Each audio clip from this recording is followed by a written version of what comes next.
Hey everyone, and welcome to Almost Cancelled. I am Peter, that is Tara, and we are here to talk about Picard. Star Trek Picard is the full title of the show. I apologise. Season 1, Episode 1 is called Remembrance. Typically with Episode 1s, I'll say, we'll start spoiler free and we'll give you a spoiler warning. I'm not sure if there's as much of a point with this because it's so much history of Star Trek seeped into it that I don't know if it's actually worth doing a spoiler free section. I have a question for you, though. Yes. Because you haven't made it through all of Next Generation yet. Like, am I allowed to spoil some things for Next Generation that are in this episode? Yes. Well, no. Part of doing this is accepting that I'm watching Next Gen and the old Star Trek. If you weren't aware, myself and Connor started a sort of long goal of working through Star Trek from the original series onwards, and we finished the original series. We're just towards the end of season 2 of Next Generation right now. It's been about 2 or so years of working away at that, and Connor opted out. Connor didn't want to do this because he didn't want to jump ahead in the timeline, which is why Tara, who is our Star Trek superfan, was the obvious choice to then swap in. Such a mistake. So there might be some bias coming from one side of the screen for this review, but I would never. I'm very fair when it comes to my ratings for Star Trek. Fair, no bias. Star Trek just happens to be a 10 every time. That's why it's the best show ever. Yes, I once pointed out that one of the worst episodes of Next Generation so far was Code of Honor, and Tara's response was, "Oh yeah, that's just a 9." There's like 1 9. If you've seen that Voyager, episode, I'd probably give overall a 9, but like everything else is a 10. Yeah, so with the exceptions of some 11s, like Star Trek 5. Okay, your credibility just plummeted, right? Everyone who's here thinking, "Oh, as a Star Trek fan, this is a great idea," they all just turned off the second you said Star Trek 5 as an 11. It's such a beautiful piece into the brain of William Shatner at the time. That's what just happened. Everyone just stopped watching or listening. But it's a think piece, okay? What does God need with a starship? What does God need with a starship? You can't just repeat that over and over again and pretend that that's depth. So, anyway, I accepted that Star Trek's something that's been going on since 1966, and it's spanned. This is the 7th live action TV show on the Star Trek, oeuvre, and because of that, that's a good word. I accept that, much like comic books, if you jump into Batman or Superman or whatever, and you've got 80 years of comic books to sort of jump into, you don't start at the start and work your way forward, even though we've done that with Trek. I accept that there's some stuff that I'm just going to know. Like, even when I started Star Trek, I'd seen some of the movies, I had some vague ideas of certain things. So I accept that. And Star Trek is literally old enough to be either of our parents, which means it's really old at this point. So sure. I mean, I've watched TNG so many times. And even still, like some of the episodes that don't get replayed often, I'll watch and be like, I know I've seen this, but this is like I'm watching it again for the first time. I'm pretty sure even after you're done with Picard, a lot of the details that I say, oh, this is from this episode, you'll forget by the time you actually get there. Very, very possibly. Captain Picard Day is season 7. You're fine. Yeah, I joked yesterday when this launched that it was Picard Day, and Tara says, "That's actually a thing. That's a thing." Yeah. Which I did not know. I was just cracking a joke. It's referenced in this episode of Picard. It is referenced. So yeah, let's get into Picard, which is it's an interesting series.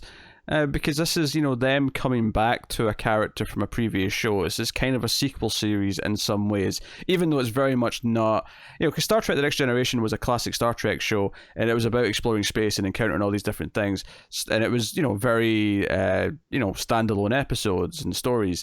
This is not that at all. This is, we start off on Earth with Picard, and he's this retired old man, in a vineyard, and he's got a dog called Number One, and the plot is heavily serialized. It feels like there's not going to be any standalone stories. It's all going to be this one overarching plot that we're going to be working through and delving into. And if anything, I almost felt like we had Discovery first, but I feel like this is kind of the linchpin that they wanted to kind of like convince everyone, hey, we're going to have Star Trek all year round. That's their plan eventually. And we want this to be a thing that Star Trek fans are going to stick around for and basically never leave us. And I think this was kind of the linchpin, not just because obviously it's an attractive, prospect of bringing Patrick Stewart back as Picard, but also I think it's kind of this window into like, this is going to establish what the Star Trek universe is at right now after all of the other series. Because if they had the choice of doing this before Discovery, they probably would have. And it was, just timings and when they could get Stewart and, or even just convincing them to do it, took time. But, Discovery is its kind of its own little pocket thing. Started off very kind of prequely, and it's, obviously, we won't really talk about it here, but season 2 ended with a new status quo that's going to make season 3 very interesting and different. Definitely. Whereas this show is very much seeped in where Star Trek was before. It's very much addressing, here's where all these previous series kind of left us, and the movies left us here, and what the status quo of the Federation, what the status quo of relations with certain different races, particularly the Romulans, obviously comes up a lot in this episode, and establishing all that. Because I feel like when we get more series greenlit, obviously we're expecting Section 31 it's kind of spin off right from Discovery. I expect the other shows we get greenlit in the future will likely more spin out of this one, in the sense that they're going to use the world that this one sets up to set their stories.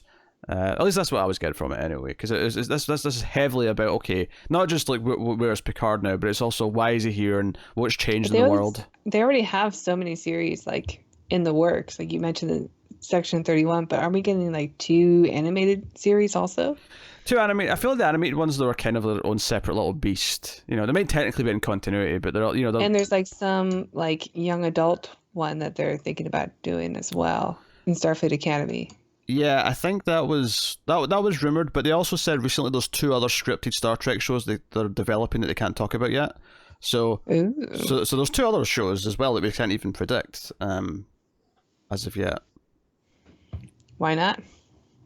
Of course, that's your answer. Why not? Give me more Star Trek. Yes. There's literally thousands of hours of Star Trek content at this point. It towers like more. I want more. More. Yeah. Just straight to the veins. So, I mean, I guess we just start by asking, like, okay, how did you feel? I mean, we'll talk about the specifics in the plot and what Picard's doing and what the plot's going to be and all that, but how did you feel after watching this episode? I thought it was a really strong pilot. I'll admit, Star Trek's not known for having very strong pilots. And I think this is one of the best ones that they've done so far. It was really, really nice to see Patrick Stewart again. And there are a couple of like scenes where he's in like the old uniform. And of course they open up with like seeing the big D, the Enterprise D. And you're like, I don't know, it gets a little misty. Got a little misty in my room. But you said that... I think it's really good. I think this feels very different from Discovery, and it feels a lot more like if this was released as the 11th film, then it would make a lot of sense. Well, it's very cinematic. Much like Discovery, it's actually shot in 2.35:1, so it's very... It's letterbox, Tara. It's wider. Okay. Cinemascope, if you will. So it's got that cinematic look to it, and it even has some lens flares. And I was actually speculating. I was joking to you about this recently. I was like, "Oh, they're going to keep the lens flares for Picard." Is that? And apparently, J.J. Abrams has come in, and like the one thing he's added to the Star Trek mythology that's apparently sticking around no matter what is that everything must have lens flares. That's the look of the future. There must be all these bright lights, but it's so different to like everything from before J.J. Abrams. Everything before J.J. Abrams was all calm and like, a little sterile. Not a lens flare in sight. So now it has to be flashy. Action. Has to be flashy. Yeah, having seen 3 pilots from Star Trek before this is my 4th, because I'd seen the original series, I'd seen Next Gen, and obviously Discovery. Yeah, I mean, I agree that they have a rough track record. You haven't seen the one for Deep Space Nine or Voyager yet, so... Are they even worse? Are they bad? I mean, they have a slow start. Because I thought Discovery had a rough start. I thought Discovery's first two-parter was really slow. It was not slow. It was. I mean, it was. In fact, it was the opposite. It was too erratic and. Do you count both episodes as one for the Yeah, pilot? because they aired them together. So yeah.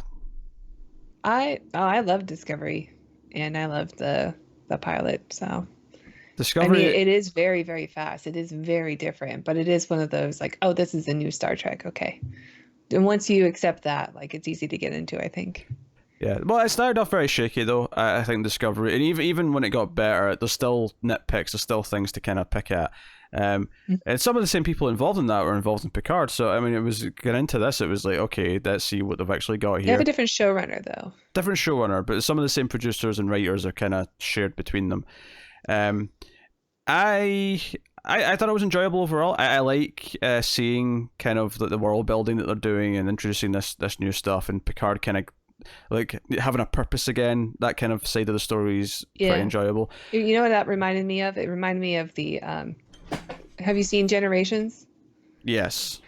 The film. It's the one with Kirk and Picard in it, and they're both in the Nexus, and Kirk gives him that speech about how like, don't let them retire you, don't let them promote you, stay on the Enterprise.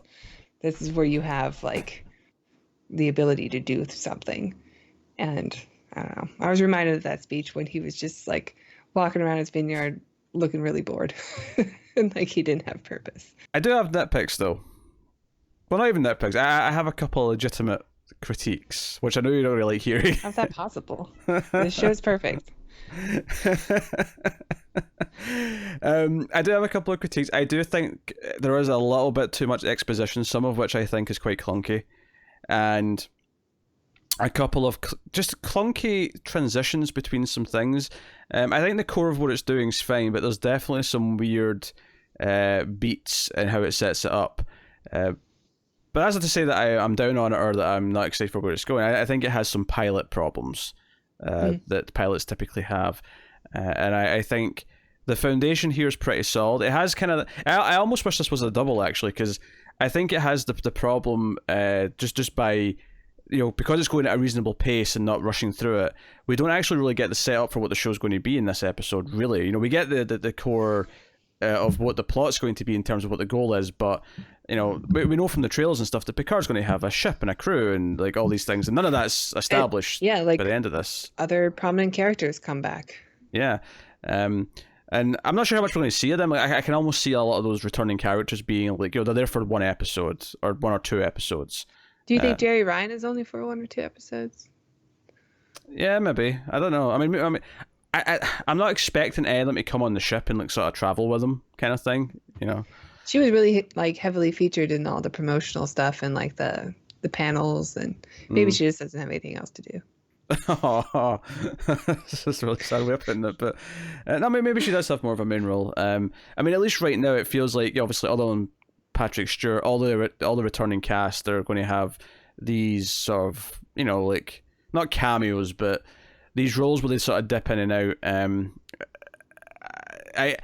I you know, because obviously there's a lot of the plot here that's introduced that kind of revolves around Data and what Data meant to Picard, and you know, and there's kind of obviously a nice sentimental touch there of like Picard doing a lot of this because of Data, because of what Data meant to him, and that's, you know, and even having only seen 2 seasons of Next Gen, that's already something that's kind of growing gradually. That well, you've seen the movies too, and they really like hone in on that relationship in the last couple films. Yeah, and Star Trek Now just sucked. Like, it wasn't a good movie, but that part of it... What are you talking about? It's great.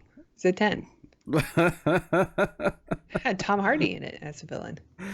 Yes, and luckily he rebounded and was in some good movies after that. So... Well, probably because of this movie. Like, put him on the radar. Like, wow, that guy's great. We should hire him for more things. Are you ever going to let this character facade thing drop, or is this going to be a legitimate, like, everything's a 10 for all of these reviews? It is a 10. This is no character. This is me. I'm a Trekkie. I'm a fangirl. I went to conventions when I was a child. It is in my blood. That answered my question. Okay. So, yeah, so Picard's on his chateau. He's living with two Romulans, and I'm proud of myself for actually realizing they were Romulans and not Vulcan, because obviously they look kind of similar. But I actually did get it. Yeah, but right away they have like some emotions that are not Yeah. typically Vulcan. So. And the setup, because the opening of the episode is very much that he's going to do this interview. And, well, I say the opening. The opening is the dream sequence where he's playing cards with Data. I know. It's so sweet because the very last episode. Now, before you say this, I actually know what the last scene of Next Generation is for some reason. Okay, yeah, the last scene is Picard sits down. Like the main like crew that we know all play poker together all the time, and I think it starts in like season 2.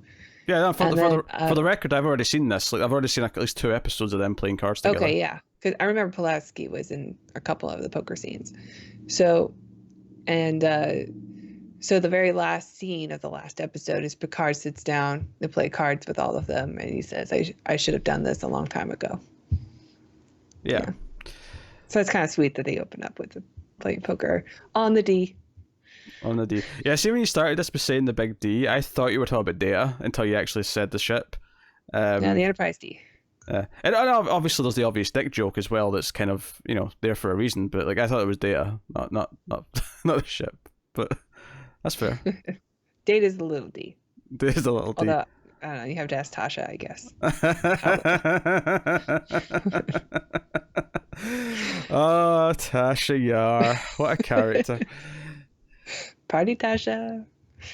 Such a complicated, such a confusing character with such a untimely and irregular demise. That's what I'll say. But they sort of fix it later. And they really fix it later. But okay. But you're right. She should have not been killed by a puddle of evil. Puddle of evil. So they play cards, and there's some hints in this scene about what's going on in the real world, or what was happened in the real world with Mars, because it ends with Mars kind of like blowing up as Picard wakes up. But he's doing this interview, he's doing this TV interview, and he's not spoken to the press ever. This is like the first interview he's ever done, and he's got like 2 Romulans who live with him, and he sits down for this interview, and this is where we get a lot. And I thought this scene was good. As much as I was complaining about some clunky exposition, it's actually not this scene. Even though there's a lot of exposition in this scene, because it's establishing a lot of things that have happened, in Star Trek's world since we last saw a lot of this stuff. What I thought was interesting is how this kind of actually neatly ties into the Kelvin universe as well. Yes, because like Nero's whole thing in that movie, his like anger at the Federation, like, feels justified when you hear about all this stuff that happened with evacuating. Right. What's the planet called? Romulus. It makes sense that Romulus would have the same fate, because the only reason that the universes are different is because Nero went back in time and changed things for the Kelvin timeline to exist. Yeah. But otherwise, the events of what happens on Romulus should stay the same. Yeah, and has this ever been brought up in the Prime Universe before? Is this the first time it's kind of neatly tied into those? I don't think so. I'm trying to think if it's going to be brought up anywhere, it would be Discovery.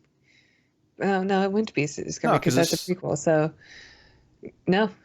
Yeah, because I thought that was really neat, because it kind of like justified. Well, that's not the right word, but it kind of neatly tied into those movies, but actually, because Voyager is the last series, and it still like takes place around the same time as Next Gen. So but it not only justified. Well, okay, I don't want to say justified, but it not only tied into those movies. What it actually did here, which I thought was really smart, is that it makes it important in the Prime Universe, and it makes it important for Picard's character, but also just the entire status quo of what's going on. So they kind of neatly made those movies, like, even though the events that happen in the movies themselves is all kind of like, okay, it's an alternate timeline and goes off. It kind of makes it. Yeah, but you could see, like you said, you could see why Nero is upset with the Federation. Yeah, no, but what I'm saying is that in the context of the Prime Universe, it makes them more relevant. Like, it's all of a sudden, like, that was the Star Trek that introduced this idea, and now the ball's rolling with it in like a show that's got Picard set after all the other series. Like, it in a weird way actually makes them more of a vital part of the Star Trek, world, like everything that we've ever had. Because when Star Trek 2009 came out, there was, a lot of angry people about how this is wiping out everything and yada yada yada. Nerds. And I mean, you think Star Wars fans are bad. Trek fans are the worst. This is slightly different and it's too political. And why are there so many like women of color in charge now? Like, have you not watched any Star Trek at all? Trek has been political since 1966.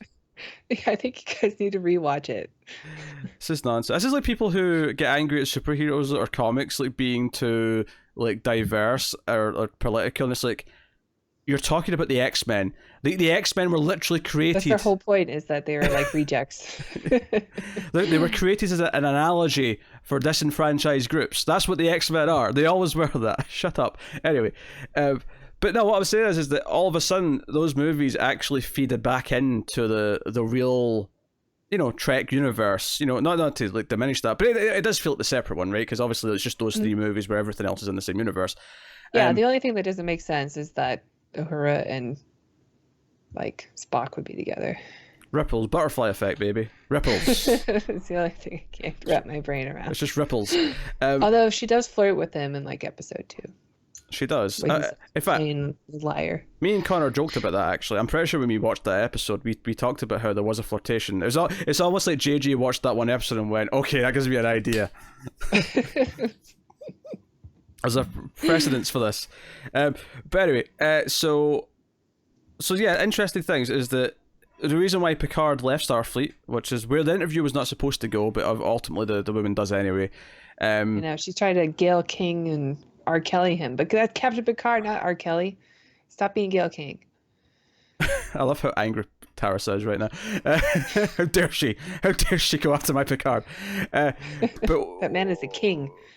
So we find out the reason why he left Starfleet is because, and this is interesting, and it's like one of these things where, like, Star Trek was always about this like more ideal future where we'd kind of solved a lot of the problems of the world, right? And we were in this kind of, maybe utopia is not the right word, but we were a lot more advanced than a lot of our views.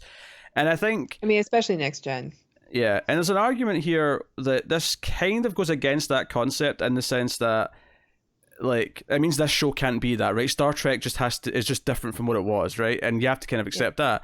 But from the perspective of moving the story forward and being interesting and having like an engaging sort of journey for the character, this idea that he gave up Starfleet and the Federation because it wasn't Starfleet anymore. There's a really good bit of dialogue in the middle of this interview where he's talking about, okay, immediately I made the call to start evacuating Romulus and saving all these lives, and the interviewer's like, oh, you're wasting all these resources, this is our oldest enemy. And he says, yeah, but millions of lives were at stake. And she says, yeah, Romulan lives. And he goes, no, millions of lives were at stake. She's specifying, like, no, but they're a different type of people, so they're the less valuable, is what she's saying. He's like, no, lives. And it's that idea that, the whole point of, Starfleet and the Federation is that everyone, everyone's valuable, everyone is equal, everyone is deserving of being saved and helped, and, all that's good stuff. And the idea that Picard basically looked at the hypocrisy of the Federation and said, no, you don't believe in this. You're critiquing me for acting as to what we're supposed to act. And the idea that he has a reason to be disgruntled with them is very interesting from a premise point of view, I think. I think so too. Yeah, the Romulans are set up as like what the Klingons used to be when they first, they've been the enemy since the beginning, and now all of a sudden there's Commander Worf on the Enterprise. So yeah, the Romulans in this are refugees, basically. Yeah, like, that's what they are. They're in a worse position. They have no power at this point. And then the other thing we get here, and you can chime in if this is something that was ever brought up or is something that it's calling back to, but this idea that androids, rogue androids, attacked Mars, attacked this, Utopia Planitia. Yeah. It's the shipyard where the Enterprise, I think the Enterprise D was built. But it's, I don't really know. They talk about augmented people not being banned, like Khan and his people. You're not allowed to mess with genes, human genes, to make somebody superior. Mm-hmm. or in any way, that's outlawed. And but I don't know about artificial intelligence, and um, they kept using the word synthetic, which is hard not to think of Blade Runner when they say it. But I don't know that that's a thing that's been Well, the ban, banned in anything. yeah, the ban on synthetic life forms is definitely new. I was just wondering if this event, but I mean, I suppose if all the stuff with Romulus was new to the 2009 stuff, I guess it makes sense that all this stuff with the androids is new as well. But I wasn't sure if this was something that had ever been brought up before. If there's like a lot of androids or synthetics that are in Star Trek, not really. So, I mean, Data is an exception, and the lore, Noonien Soon was like an exception. Like, people have tried, but other than that, and I guess the Harry Mudd storyline, there hasn't really been a lot of androids in Star Trek. Yeah, so I mean, as we were saying, the androids have been outlawed because of this attack, because they're seen as unsafe, and Picard obviously doesn't agree with that. He says that as much in the scene, obviously because he's met Data. He grew up, grow up. He grew with Data, is what I'm trying to say. And yeah, she says something like, or maybe not her. Someone in the episode says, "Have you ever doubted Lieutenant Commander Data, like during your time working with him?" And he says, "Never," with great confidence. However, there were plenty of examples where Data has like taken over the ship just because he decided to, because something went wrong or something got triggered in his brain. And, yeah, but that he would, is the most dangerous part of the Enterprise D for sure. that would just fly in the face of his point that he's trying to make, though. So I mean, that's not good. I Can't help but think of that, I think maybe what he's saying here is not so much that he never doubted that he was doing things for the right reasons. That's how I'll interpret it, right?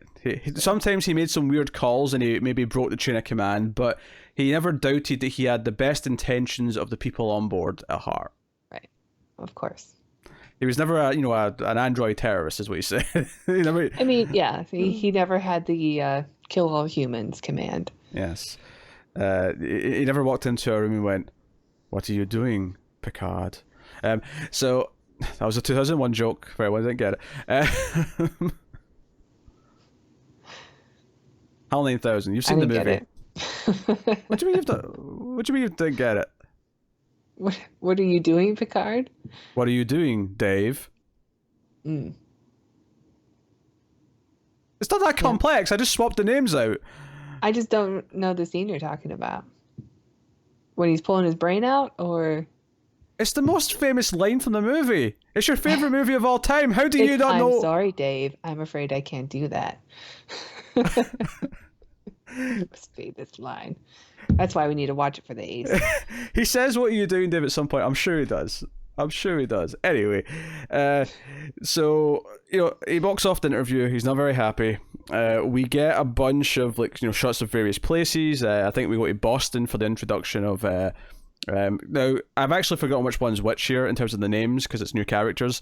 Because we have twins that we're dealing with here. Is this Daj or Soji that we go to? Dash. This is Dash. Okay. And we have her with her boyfriend. They're very happy. They're talking about going to school. She's just been accepted to the institute. Remember the name? Daystrom. Thank you.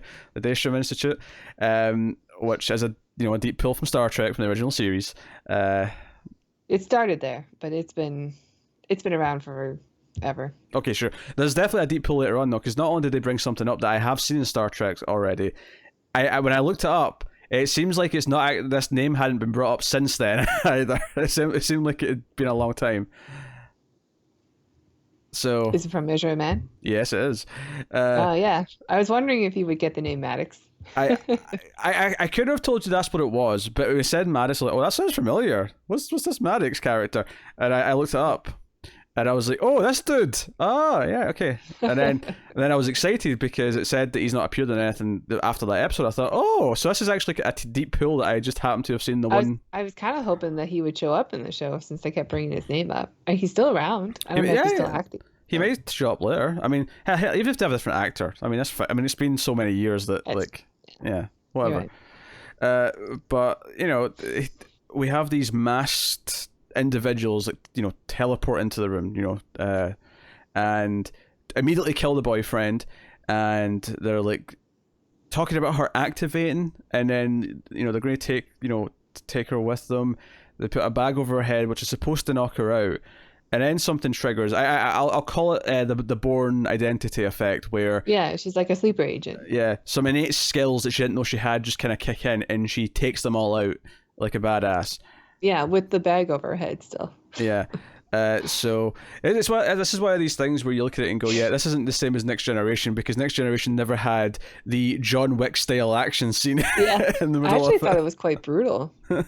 Like Next Gen is sort of known for breaking glass tables a lot, but this one doesn't break. Like they just take her head and slam it against the table. Like Jesus, like breaks a glass or something. It's like that. Brutal.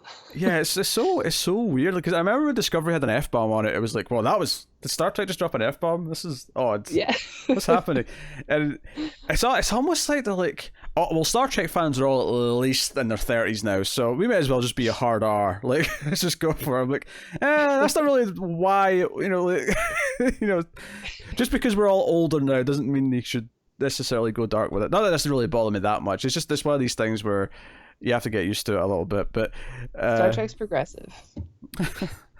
Yeah, sure. That's what this is. She goes, so one of the clunky things that I had a problem with actually is where so that this actually happens before the interview sequence, because we see him get up, Picard get up and talk to the others, and then we get this scene, and it goes to the interview, and it's when he's on TV, because she has this weird vision like after she fights the guys and kills them, where she sees Picard's face in her head.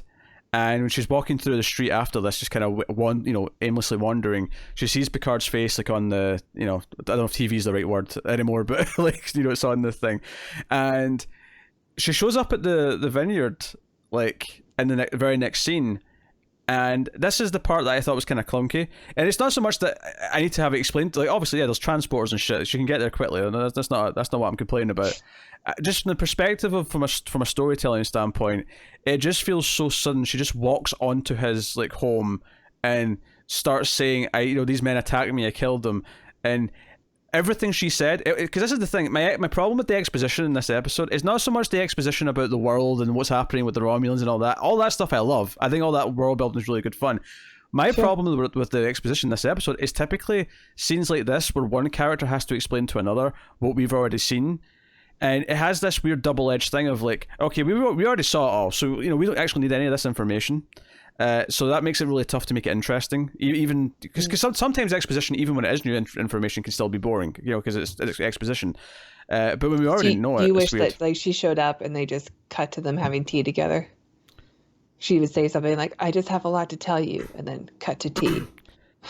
Yeah, I kind of. I mean, I almost wish they made it appear harder for her to get to him or find him, or just one scene of like I know she explains that she just kind of had a sense of where he'd be, and like obviously she's used a transport to get here, but Picard kind of explains it after, because she knows to find him in San Francisco. It's like, you found me, you had to like go through all this code to do that. Yeah, and no, berries, and you just broke through them. You're so amazing. Like yeah, and that's all fine, but I think just cutting to her walking on the vineyard, like this. It felt kind of jarring and like easy. I'm like, oh, okay, she's just here. All right. Like it did feel like there could have been more some mystery before that, or present it as if like this shouldn't be that easy, but it is, and that's why it's weird or something. It felt so. I mean, it's fine later on when they kind of do the whole thing. Like, oh, you found me again, and how did you do that? Because at least here it's like, oh, he's home, so presumably she can get that information somehow. But until then, because it's funny, I remember the trailer came out, there was a lot of people theorizing that she's going to be important to the Borg, or this is going to be something to do with the Borg or something, and obviously because we saw 7 of 9, and there's a convention where a Borg character came out from the TV series, and it was like, oh, this is going to be a Borg show. Oh, and I'm still expecting Borg stuff, but I think people were, what I mean is they were specifically theorizing that she was going to be something related to the Borg, this character. In actual fact, that's not true. As we learn, she has. We get to this painting that Data did, and it's another dream that Picard has where Data's out. So this is when they're in the uniforms, and he's painting the woman in the hood, And I don't know if you come across this in the TV series, but Data does take up painting, and he paints a lot in the show. there's at least one scene of him so far painting, because I remember Geordi comes in to talk to him and he's painting. That's happened at least once. So yeah, but like, and she disappears as well. You know, she leaves for whatever reason, and she calls her mother. And her mother's like, go back to Picard, and she's like, wait, why do you know I was with Picard? Like, I never mentioned Picard. This is the first I've called you since someone attacked me. And this was another example of her having to explain what happened to her to someone, and it just all of that stuff felt clunky to me. It was the dialogue. It felt so. It's not a big deal. It's just one of those things where it's still pretty good for Star Trek. Oh, the constant 10 is good for the show that's a constant 10. Yes, the show's a 10. Yes. It's what makes it charming. Mm-hmm. I'm going to clip out that part that you said it's good enough for Star Trek, and use that whenever I feel like it. So clearly her parents, who as very clearly adoptive parents, as the show goes on, know who Picard is and why he would be a safe haven for her. I got the impression that she wasn't real. The mother, that it was just like a program thing. Oh, I can see that. Yeah. That all the memories are fake, and it's just like whoever she calls is just actually in her head, and it's just. Yeah. Like it's just I'm not sure, but like an automated program. It's like a Google Assistant or something, but with a face. Oh, I can see that. And Picard, has this vision of this painting, and he goes to the archives at Starfleet. So he goes to San Francisco and goes in here, and there's a lot of little Easter eggs and these little, private vault. I'm sure you were geeking out at several of them. Was there any particular that you'd like to point out? I mean, I think the obvious one is the Captain Picard Day sign. Mostly for what it means for his character, because, he notoriously does not like kids. Yes. And in season 7, all the kids in like their little school that they have a Captain Picard Day where they all make things like a paper mache Captain Picards and drawings and stuff. And it's just a new tradition that they're starting, and he goes reluctantly and he looks around and he's not having a good time. But the fact that he like held on to that means that he actually does really like it. It is kind of a sweet thing, like, oh, Picard, you really did care about the kids. And I mean that one was the most notable. I actually can't remember like a lot of the other stuff that was there, but yeah, I should watch it again. Yes, I'm sure you'll watch this 5 times before episode 2 comes out. I'm no doubt. Yes, this is my Mandalorian. Don't worry, Peter. You'll get your Mandalorian season 2. I know you can't. I'm not watching season 2. I'm done. I'm so done. Dear. Yeah. So that's painting. I guess the archivist program. The hologram lady comes up, the actual Google Assistant, and says, "Hey, tell me everything about this painting in here." So, it's one of 2 painted by Lieutenant Commander Data, and and he's like, "It had a name. What was the name of this painting?" And she's like, "Daughter," and it's like, what? Dun, dun, dun. Now, Data actually does create a daughter in the series and names her Lal, and isn't quite able to replicate the positronic brain, and she eventually isn't able to stick around. And it's a really sad episode. Actually, it's kind of tragic. A lot of people think it's a bad one, but I'm not one of those people. Obviously, it's a 10. And but it's kind of sweet because he always wanted a daughter. Well, although he let her choose her sex, but because of that moment and where he loses her, it's the little things. Like Data is a machine, and he doesn't say he has emotions, but he clearly does get attached to things. Like he keeps little tokens from his past. They do mean something to him. Yeah, no, it's a nice idea that if they're doing this plot, it's not just something they've whipped out of thin air. That the idea that Like, because this, I mean, to sort of, as someone who's not gotten to that part of the show yet, of the Next Generation, like the idea that, you know, if this was just like a new thing, like, oh, Data's got twin daughters, I'll be like, wait, where did that come from? But the fact that this is something they're actually developing, and like, you know, like so Next Generation had this failed attempt to make a daughter. The idea that he actually sometime somewhere succeeded in creating a real, you know, human looking, because she doesn't look like Data, she looks like a human being. But she has the memory processing capabilities of Data. She's able to analyze things like Data, and you know, there are scenes where she moves her hands real fast like Data, and it kicks in, and you're like, I've seen that before. She fights like Data was supposed to fight on Next Gen, but didn't, because the stunt work and stuff wasn't there for it. Like, you get the impression this is what they wanted Data to look like when he was fighting. If Next Gen was made today, yes, Data would fight like this. Yeah. Yes. On actual Next Gen, it felt a lot more, you know, simplistic, but like, slow. Yeah. It's a lot of just picking people up. Yeah, but they want to give you the impression that he was this, you know, like super fast processing kind of.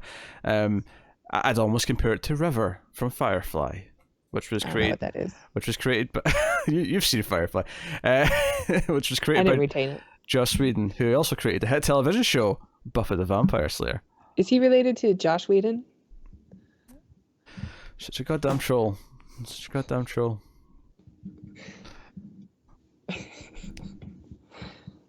Okay, kitty cat.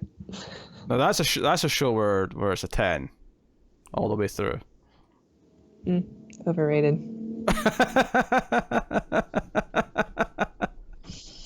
How dare you? How dare you? So when he comes out of the archives, Daj has found him, and he sort of, you know, at this point he's kind of realized what she is, and you know, but then the bad guys show up, and she's like, "Oh, we have to go," and poor old Patrick Stewart has to run around. No, isn't it heartbreaking to see him like? I mean, at least they made it realistic. If this was like a Liam Neeson movie, he would have like outrun her. But like, because it's Patrick Stewart, he's like, slow down. I'm an old man. Right? I can't do this. It's the same. Can't we just get a portal? It's the same with like when I saw Blade Runner 2049. There's like a quick scene of Harrison Ford running away from something, and I'm like, this is just like casting these like 78-year-old men and scenes where they have to run around is just. It's more like Rocky and Creed going up the stairs, and you're like, oh, he used to be able to do that. Yeah. Now he has to take breaks. Yes. So they run away, and we get a bit of a fight scene. These guys, and it's almost like motorcycle helmets is what it looked like, actually. A bit more fancier. Like Daft Punk looking. Yeah. And she actually ends up getting killed, which was unexpected, at least to me. I think all the marketing probably kept it a secret there was two of them. It was like, no, we all just assumed this was the same character, you know, throughout all the clips. They did that and went to commercial break, and then I was just kind of like, what? Commercial break? Didn't expect that. Well, I mean, like, where the break was. For people who don't have the more expensive CBS, they would have gotten an ad or two, I believe. I don't know. Okay. I watched on Amazon Prime, for the record. No ads for me. Yeah. No ads for me. But so she has so the masked men. Correct me if I'm wrong here, but when the helmet comes off and Picard looks down and sees the ears, it was Romulans, right? Yeah, we don't like really hear them talk. Oh, I guess one of them spoke. We know at least one of them was Romulan. Who knows? It might have been more, but yes. Yeah. So we has to believe that Romulans are involved. Yeah. It could have been Vulcan, but could have been. Romulans and Vulcans, they look kind of the same. It's just when they talk. But the thing is, though, they have personality, then you're like, oh, that's a Romulan. But Romulans are so ingrained into what the show is doing that it feels weird that it would be Vulcans at this point without any reason for it to be Vulcans. Because it's worth mentioning as well, as much as there's some loyal Romulans around Picard and some clearly respect what he tried to do, the general Romulan attitude towards the Federation is not positive. They abandoned him. Yeah. In a time of need. Yeah. Yeah. So, it makes sense that there would be angry Romulans out there who have nefarious, goals in mind. And he spits like it's like a cyanide capsule, but it's like acid that he spits at her. And Yeah, it's again the brutality in this. yeah, Ooh. she kind of bubbles, and then she's like, "Get back," Picard, and Hmm. he obviously it's not really him, but still, I was thinking about Patrick Stewart flying from this explosion, going, "Oh, I hope it doesn't break a bone." I know. uh, and he wakes up back at home, and he kind of makes this little speech as he wakes up, where he says, "No, you know what? I've been sitting around here waiting to die. I have to do something. I have to find this twin sister," which she revealed, of course. And we do get a scene introducing us to this character, Soji, her sister, played at same actress, of course. And she meets Narek, who I'm not gonna lie, so when they introduced this guy, and it's like the shot's like falling behind him, I actually thought it was Spock from Discovery because he's got the same haircut. It looks the I same. thought I thought they were really setting up like this is our bad guy because they had this Sure. like slow walk with the lights behind him and it was like really evil music that was playing. We're like, okay, so this is our bad guy. And then we meet him and he's like Romulan Eddie Redmayne. He looks so much like Spock from Discovery. He had the same haircut, same beard. It Yeah, he's wasn't. got some Ethan Peck going on, but he's got it. He reminded me so much of like Newt Scamander. Like, he does that thing that he does where like he kind of swallows before he speaks, like he's going to throw up or like he's fighting back some vomit, which is not a trait that I particularly like. That's my critique of the show. Is I don't know about this guy. The big thing here, obviously, they kind of start flirting essentially. Where he's like, "Oh, I respect you so much," and she's like, "Oh, we can talk about this," and blah blah blah. And she mentions she's a twin, and yada yada yada. And when the He plays camera, the pity card, and it worked. the camera pulls out and reveals where they are, what this station is that they're on, and it seems to be a retrofitted, damaged Borg cube. Dun dun dun. Yeah, You know what I loved about this is when they pulled out and you got the big shot of the Borg cube. You still got the music, the Romulan theme that was from the original series. Of course, redone with the orchestra. yeah. It was cool. I liked hearing it because my favorite episode, well, from the original series is probably Doomsday Machine, but like right up next to it is Balance of Terror, which is the one where you meet. It's like the submarine episode where you meet the Romulans for the first time. It's a good episode. It's a great episode. No, that's one of the 11s. That's a great episode. I'm not going to go with 11 out of 10, but it's a great episode. What I think so. Obviously, I mean, correct. So you can tell me this or not, but like, were the Borg definitely 100% defeated by the end of like previous incarnations of Trek? I Or don't think so. I mean, they talked about it. I think Voyager is not my strong suit. I've seen it all, but like when I do rewatch them, it's like I'm watching them for the first time because they just don't stick.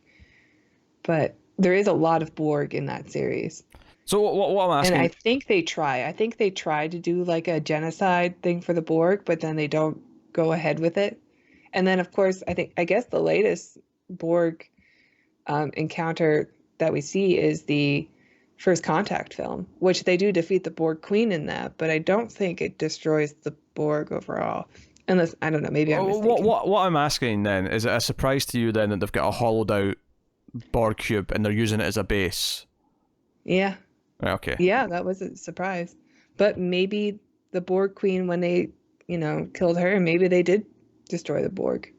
And for some reason, that never crossed my mind before. I mean, given how they've outlawed synthetics, I mean, not that the Borg were friendly anyway, and the Borg were something that they were fighting regardless. But given their attitude towards any synthetic now, it could be as a reaction to the Borg. It makes sense that the Borg, like that would also tie into that feeling for everyone. So, that was really cool. All this mythology stuff I really liked. I liked all this. And Picard making his big speech, and he's like, "I'm going to go off and find this girl and do whatever." And it makes me think, I'm kind of assuming this Narek guy is a bad guy. I'm assuming that he's working with these, I mean, his entrance was like, "Oh, this is the evil guy." All right. Yeah. But yeah, I'm assuming that he's working with these other Romulans who are going after. He may even be the leader. That would make some sense. Yeah, yeah. Do you think there's any chance they're like linked to Section 31? They kind of have the outfits. and maybe the tech. I'm not sure. It's interesting. It depends if they want to like bring that into this show, I suppose. I mean, I think the Romulans have their own like version of Section 31. I believe. I don't know. Is it the Tal Shiar? Tal Shiar might be Cardassian. I don't know. Can't remember. I'm such a bad fan. You're here to be the expert, damn it. I know. I can't remember. But yeah. But the Romulans are all sneaky. They're all like. Yeah, I am. So what's interesting actually, if you line this up again, going back to the Romulus stuff and like that leading to the Kelvin verse, is that it means that a lot of the stuff that Picard's like been asked about, where he was doing this evacuation and he was making these choices, that was the same time that Spock Prime was like chasing Nero, to, give or take to. So it's just interesting to think that Spock was still operating whilst Picard was still doing his thing, like post Next Gen. Well, yeah, there's a two-parter episode about Spock trying to bring an alliance to the Romulans in the Next Generation. Is Nemo in it? Is he there? Mm-hmm. Oh, yeah. I didn't know that. I didn't know Nemo was in that Next Gen episode. Have you seen Sarek yet? Sarek shows up a couple times as well. I don't think so. No. Okay, yeah. No, the only people I've seen, I saw DeForest Kelly with the old age makeup. Horrible makeup. Yeah. Which they reused later in the season. There's some really great episodes. There's another two-parter with Scotty that comes up later. That's really good. And the one with Spock is not my favorite two-part series, but it is about the Romulans, like him trying to have a peace treaty with the Romulans. That was like his life goal after the Federation. What I always forget actually about the original cast being around for Next Gen is that the original cast movies were actually still going till almost the end of Next Gen. Like, Undiscovered Country was like season 5 in Next Gen. So, like, because I think in Next Gen, I thought, half the cast were probably dead already. I'm like, no, they were still making the movies. Like, it's just a weird thing in my head where I forget that, they were still, they were still playing those roles up until almost the end of Next Gen for most of them. And obviously a couple of them were there for generations afterwards. But, so, no, that's exciting. I'm curious to see some of these episodes. But otherwise, it's been very original series tie-in light outside of the naked whatever the first episode was called. Yeah, the Naked Time. Naked Time, that's it. So they did like a sort of sequel episode to that in Next Gen. But other than that, there's not been a lot of characters. Great episode coming back. They really set a bar when they opened up with that one. After Encounter Farpoint, they're like, let's just go for it. I don't know if great's the right word. It's a very entertaining episode. I'll give you that. Oh, it's an 11. I don't know if quality is something I would say that it has. It's such a confusing choice because usually you save like episodes about people who are acting not like their character to after you know the characters. But they're like, no, let's just make it episode 2. Even the original series though was kind of guilty of that because Naked Time was like in the first like 4 or 5, I think. It was like really early. Yeah, I think so. Yeah, I don't think Chekhov was in it yet. Yeah, I wouldn't do an episode like that usually until at least season 2. Have a full season under your belt of like we really know these characters so that when we change them it'll be really funny because we'll be able to play all the tropes against themselves and things like that. But whatever. Nope, it just sets up. I guess this is what Tasha Yar is. And she's pretty consistent throughout the rest of her time. Party Tasha. How short-lived it is. So, no, I mean, that's basically the first episode. I don't know if there's anything else that I've glossed over that you'd like to... We didn't really talk about the Daystrom Institute very much, or... Oh, sure, of course. Maddox and all that stuff. Alison Pill's character, yeah. He goes there to talk about androids and is it possible if someone's made an android that's lifelike and so on. And she's like, no, they've been outlawed. We're not even allowed to build anything. We have computers. Then why did I have tea with one? That's his comeback. Decaf tea. Yes. Maddox is the guy from Measure of a Man that tries to convince them to let him pull apart data so he can analyze them and, or it might kill data in the process. And obviously he's not allowed to. But can you imagine the benefit of having a data on every ship? So, yeah, it's... it's a famous episode because it's it's Picard on trial, which is when he's at his, his peak, when he gets to make his big speeches about humanity.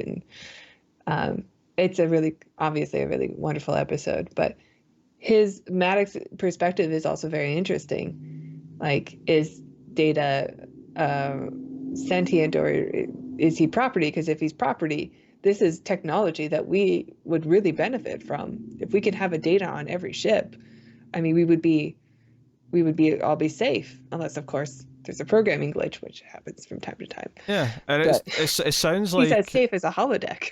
But well, I mean, that's not saying much. But it sounds like he kind of got his way with B4 though, right? The Data kind of. Well, one of the interesting things we learned in season 5, there's an episode called Data's Day, where you're just following Data around, and like a day in the life of Data on the Enterprise D. And the whole episode is about him writing to Maddox at the Daystrom Institute, telling him about his day. Like, they're still in communication. They are still, like, Data's this whole time has still been helping Maddox with his research the best that he can without him, taking his brain apart. So even though they had that interesting episode where Maddox is the villain and trying to kill Data, oh my God, Data's like, no, he's a scientist. I understand his motivation, and I'm still going to help him with his research, even in season 5. Yeah, but because so B4 was the Data kind of, not duplicate, but from Nemesis, there was this other android. Why?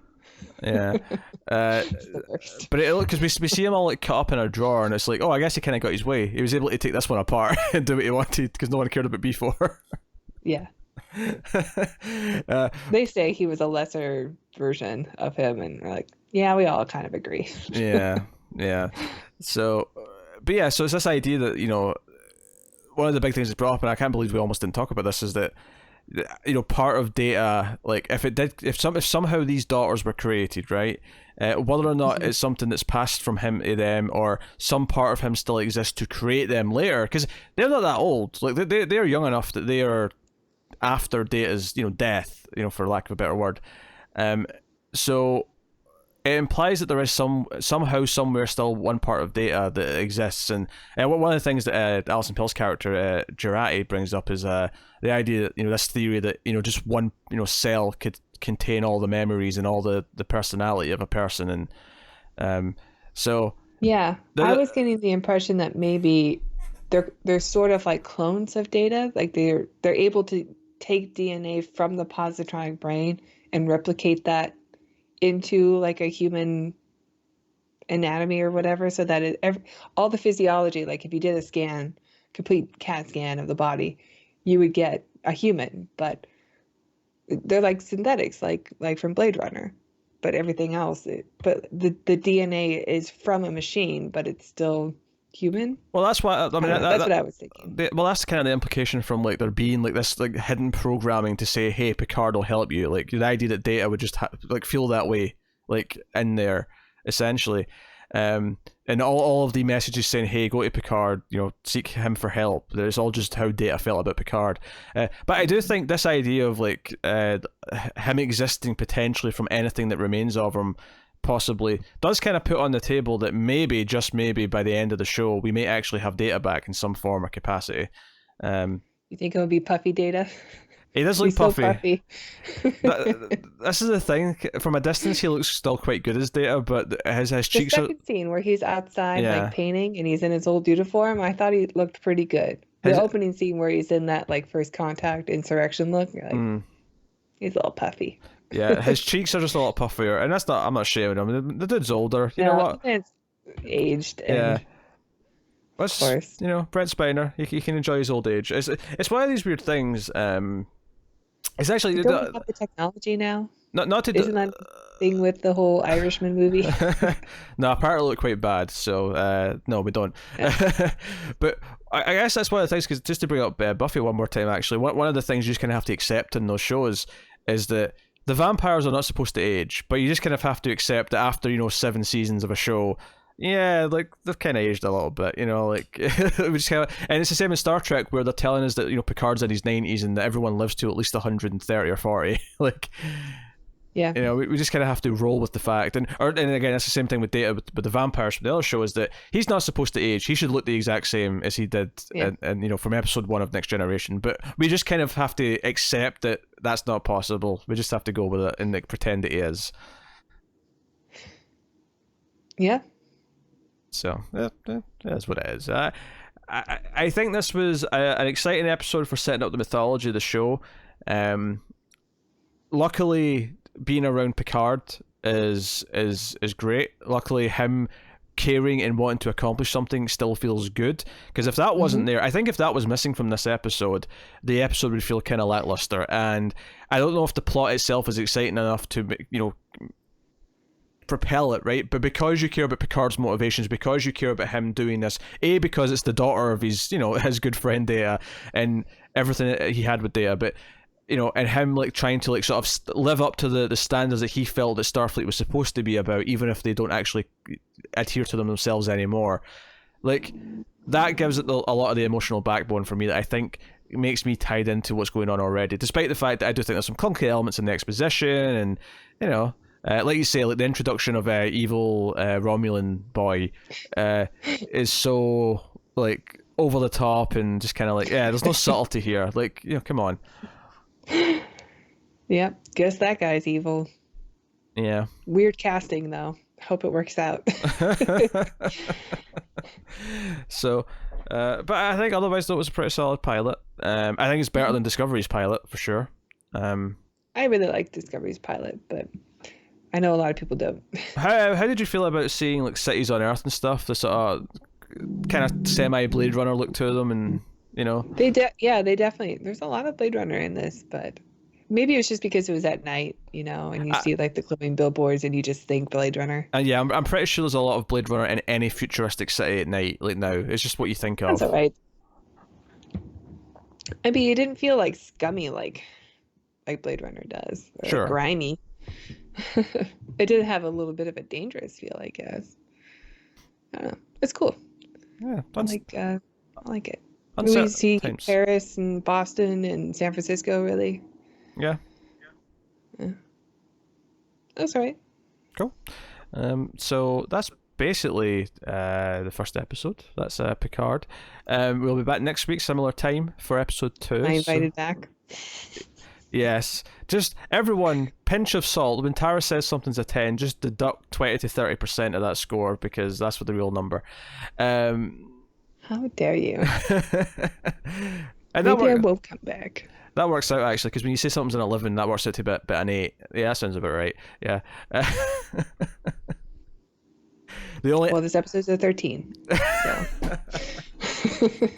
I should have put that as like a sort of like a quiet message on Twitter when Tara wasn't here to like learn the system, because now she's going to say everything's a 13 now. But yeah, so that is Star Trek Picard episode 1. Let us know what you think of the episode in the comments below. Like and subscribe, all that stuff. Go and complain to Connor that he's a weirdo for not wanting to watch it. But it doesn't matter because Tara's here. I did not want to do this, just so people know. Like, you had to twist my arm. Yes. Well, make it clear why you didn't want to do it. That sounds like you don't want to be here at all.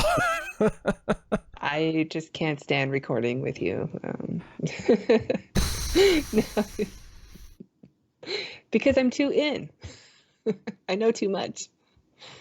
It wouldn't make sense for me to review this because I'm a total fangirl. Yes. But and I've been watching you and Connor do the reviews for Star Trek since you guys started, really, and you know, I like listening to your perspective as people who don't have the background. So that is robbed from this review. But because this does actually tie in so heavily to the history of the various shows, it kind of does make sense to have someone here who actually knows all those shows. So, yeah. So despite the fact that you're worried of your bias, that's essentially what you're saying. I think there is actually potential benefit. Like I say, just take our ratings with a grain of salt. So that is that has been episode 1 of Picard. Let us know what you think of the episode in the comments below. Like and subscribe, all that stuff. Get us on the Twitters at mailed_fuzz for channel updates. If you want to support the show and the channel and everything we do here, how can they do that, Tara? why you can check out our Patreon page. It's patreon.com/MalfuzzTV. You can donate as little as $1 per month, and that gets you bonus episodes of shows we do, like the ACE, the Atomic Cinema Experiment, which is our science fiction movie review show. So if you like Star Trek, you'll probably like that. Check it out. Yeah, and that's always me and Tara, so if you like this dynamic, then you can get more of that there. Yep. Or if you just want less And I'm always on my A game. Yes. or maybe you just want less Connor. If you want less Connor, go watch the Ace. Nice little break. Solid advice. But yes, I will also thank our Patreon producers at this time, actually. So this is the first episode. So thank you to David Short, Alison M. Forday, Cindy Palacios, and Tyler Hess. I was saying her name wrong for such a long time, and she never said anything. And now that I've been corrected, and I need to be told again how to say it, because I know it's wrong, and I'm trying to do it the way I think I was told how to say it, but I'm too unsure, and I'm saying something just off now. But that is it. So thank you once again for watching. Listen, we always appreciate it. Keep watching TV, guys. Have you got any vanilla?